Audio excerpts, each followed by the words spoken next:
Flop show.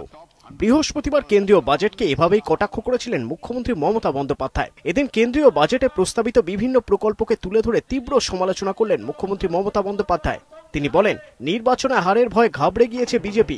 2019-এ দূরবীন দিয়েও খুঁজে পাওয়া যাবে না। কাল রাজস্থানের রেজাল্ট দেখেছেন, হেরে ভূত। বাংলায় আমরা 1 নম্বরে 3টে পার্টি যুক্ত করলেও আমাদের ধারে কাছে আসতে পারবে না। নার্ভাস হয়ে গেছে। এমন হারবে 2019-এ না যে বিজেপিকে আর খুঁজে পাওয়া যাবে না, দূরবীন দিয়েও খুঁজে পাওয়া যাবে না। সামনেই পঞ্চায়েত ভোট। এ নিয়ে দলীয় নেতৃত্বকে আগেই একাধিক নির্দেশ দিয়েছেন দলনেত্রী। এবার দলের অন্যতম শক্তি ছাত্র যুবদেরও পঞ্চায়েত ভোটকে সামনে রেখে কার্যত ঝাঁপিয়ে পড়ার নির্দেশ দিলেন দলনেত্রী। যারা আজকে তৃণমূল ছাত্র পরিষদ করেন, আমার ছাত্রী বন্ধুরা যারা বসে আছেন দূরেও, আমি তাদেরও বলবো যে রাদেশে চুলো বাঁধে।